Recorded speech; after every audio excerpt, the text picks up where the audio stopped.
Welcome to the Cups Mission Podcast, where we share powerful stories of how God is moving by rescuing families and transforming families in the Dominican Republic, Malawi, or Mexico. Every episode, you'll hear stories that happen throughout the globe and how you are able to connect those stories with the truth of God's Word. Whether you're a longtime supporter or just discovering who we are, we're so glad you're here. Let's step into what God is doing through Cups Mission.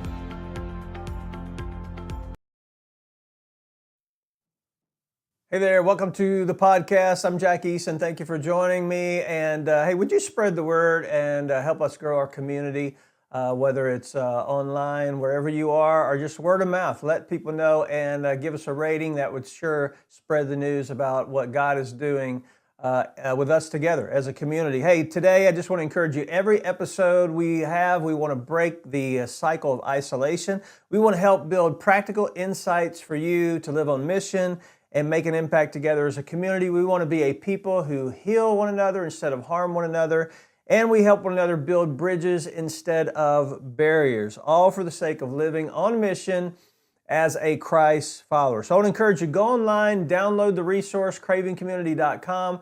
There will be a resource right there that you can share with your small group and or your team or your organization and talk about the issues that we're talking about today. It would be very, very healthy. I want to encourage you to do that. Just a reminder, now, this podcast is a resource of the Cups Mission. Hey, today we are going to tackle something I think really all of us wrestle with at some point, especially in a post-COVID world, right? This pull that we have toward isolation and insulation. It's this pull that keeps us from really engaging with one another. We talked about that last time and how we can help each other be authentic. Isolation keeps us from doing that. We talked last time about solitude, about healthy relationships.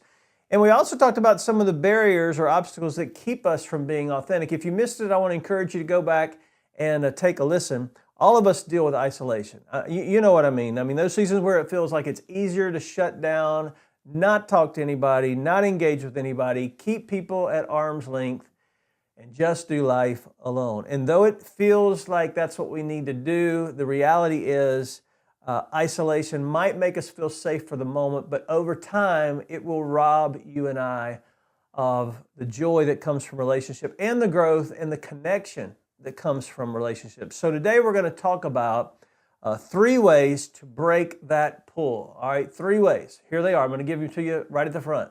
Accountability, authenticity, real relationships. All right, accountability, authenticity, and real relationships. So let's talk about the first one, accountability. I know that that is a scary word. And if you look at what's happening in our world, it doesn't seem like there's any accountability. I mean, people seem to get off by doing the wrong thing, and there's no accountability, there's no leadership, there's a lot of things. So accountability is one of these words that I'm not sure we really understand. So let's start with that. Accountability is not someone looking over your shoulder, waiting for you to mess up. That's not accountability. True accountability is about love. It's about someone else caring enough about you to ask the hard questions. Let me give you a personal example. I remember I was probably 22, 23, 24. I was on a retreat leading a group in Panama City Beach, Florida. And one of my good friends at the time, probably one of my best friends at the time, still a very good friend, he was with me. We had been doing a lot of ministry work together.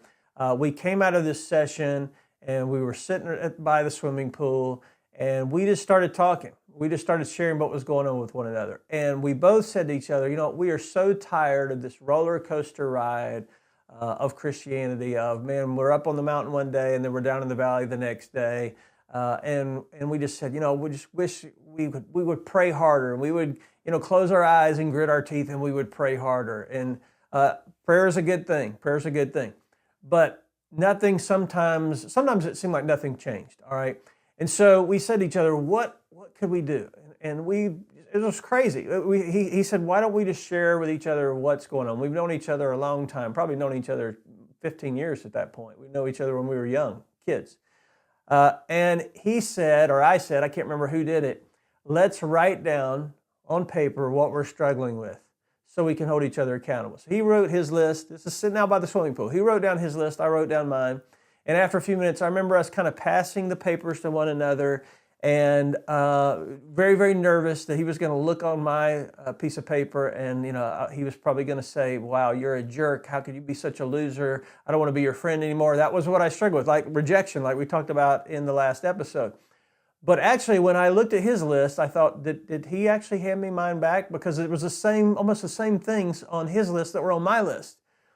And it was the first time, honestly, first time ever in my life where I've been that vulnerable, which we talked about last time, and realized, hey, I actually can have someone hold me accountable. And that started that process of accountability, which starts in a relationship with someone that loves and cares about you. It's really hard. We throw this word accountability around in our culture, and it's hard to be accountable with someone to whom you have no relationship. Matter of fact, it does not work. It does not work. And so that was the first time it happened.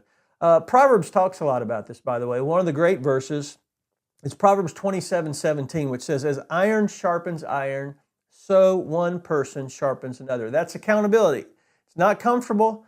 Iron sharpening iron, it's not comfortable, but it's necessary. And when we don't have accountability, isolation creeps in, and we start to believe lies like, I can handle this on my own, or nobody else needs to know what I'm going through. But accountability actually reminds us that we're not made to do it alone, that we grow stronger and wiser and more resilient when someone else is walking with us. So that may be a scary thought to you. So let me encourage you to be accountable by sharing this. There are three, there's probably more, but there's three that I came up with. Three advantages of being accountable. Here's the first one: growth. Accountability challenges you and will stretch you beyond your comfort zone and will help you stay consistent with your goals. There are some things in our lives that we can do on our own. We're driven enough, or we have enough passion or dedication or persistence that we can do on our own. I remember, 4 or 5 years ago, trying to stay healthy, trying to get in shape, going to the gym, running into this guy who now is a friend who I now still try to work out with. I remember him walking up to me saying, "Hey, what are you trying to do?" I didn't know him at this point. And I told him, "Hey, I'm just trying to get in shape." And he said, "Hey, I'll help you." And he meant it. It was more than just saying he would help me. The next thing I know, he has my cell number. And when I would say, "Hey, I'll be there tomorrow at 9, about 8:30, he was texting me saying, "Hey, I'm going to see you in 30 minutes. Just that kind of accountability made me actually show up. And it helped me to grow versus trying to depend upon myself. Because there's so many things I had going on in my life, and probably you have going on in your life. So accountability will help us grow. The second thing it will do is it will give us guardrails. All right, and all these start with the letter G, by the way. It will help us grow. It'll also help us give us guardrails. It helps protect us from making poor decisions by getting honest feedback from someone who loves us and an outside perspective, another listening ear, if you will. So accountability will help us grow. It'll give us guardrails. The other thing is grit. Grit, G-I-R-T, not like the grits you eat in the South, but grit, like determination and oomph. It's knowing that someone else is walking with you strengthens your perseverance when things get tough. A friend of mine was just sharing with me this story this week. He said a farmer had a truck, and his truck got stuck in the mud. And so the neighbor's watching his truck get stuck in the mud, and he has this mule, and he's thinking, well, I'll get my mule and I'll tie him to the front bumper of the truck, and he can pull the truck out of the mud. And so he hooks the mule ties him to the front of the truck, and his neighbor's looking, shaking his head like, what's going on here? And he pulls out, this whip, and he starts beating the mule, and he's like, come on, Bessie, come on, Bessie, come on, Bessie. And the mule's kind of trying, and then he hits him again and says, come on, Betsy, come on, Betsy, come on, Betsy. And then hits the mule again, come on, Bobby, come on, Bobby. Hitting the same mule.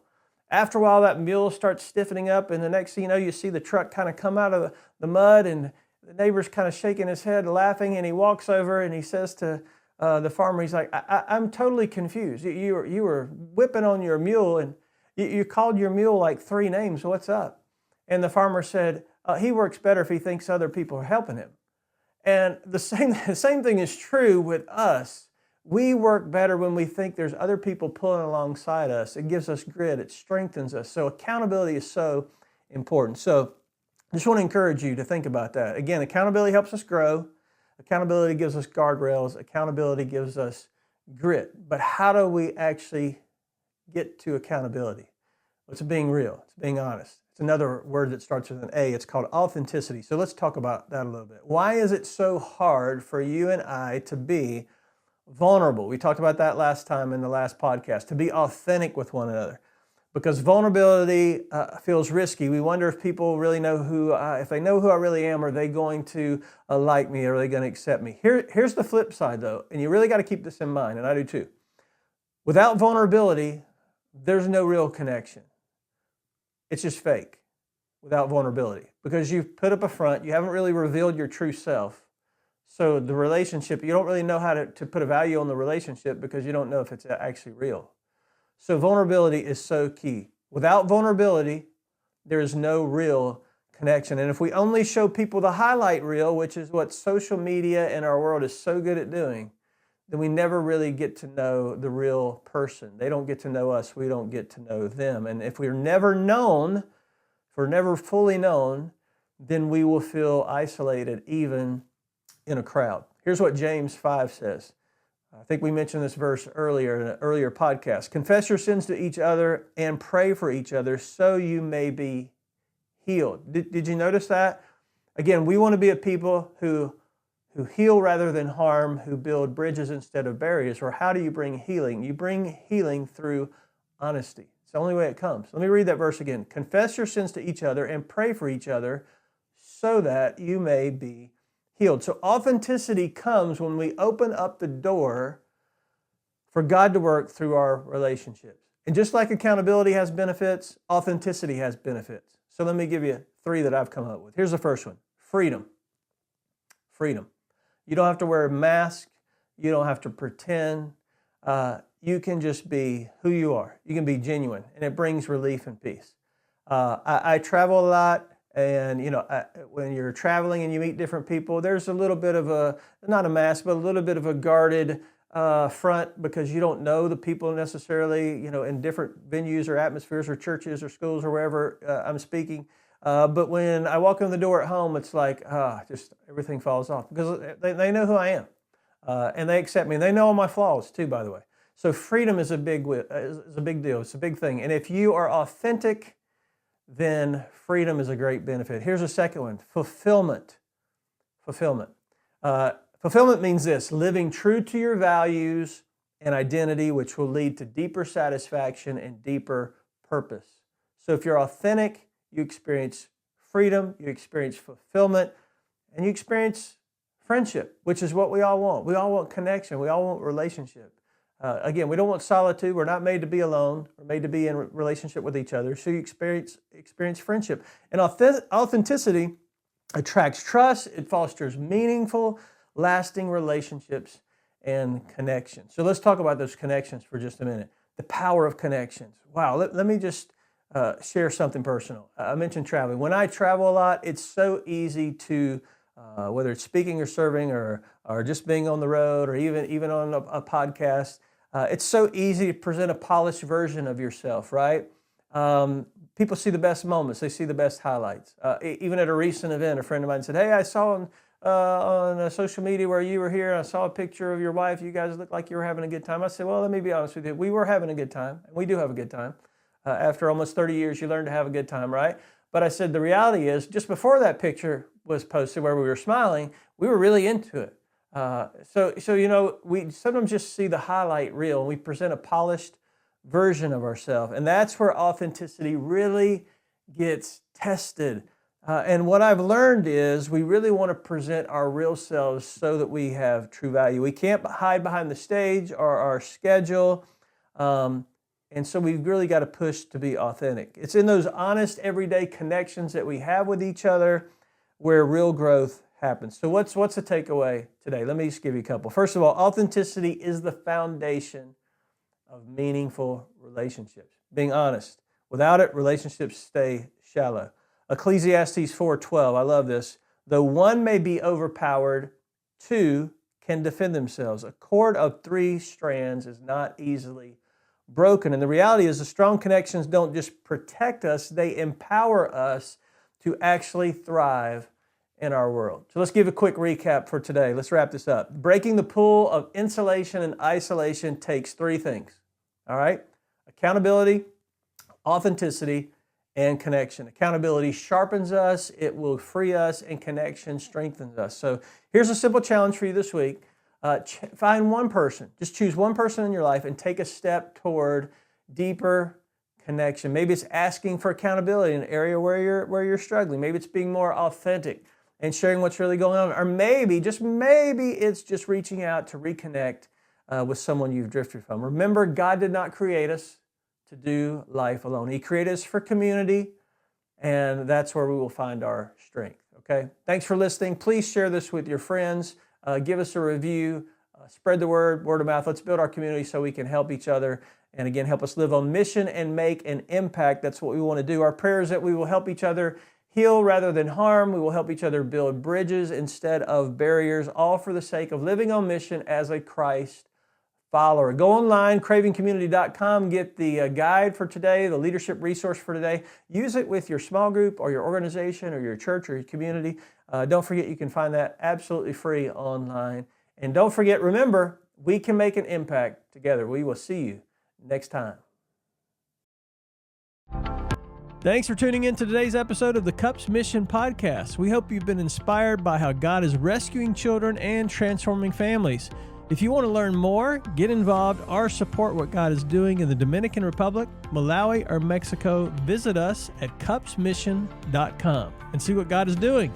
Don't forget to subscribe to this podcast, leave a review, and share this episode with someone who might need to hear it. Until next time, keep praying that God continues all across the world.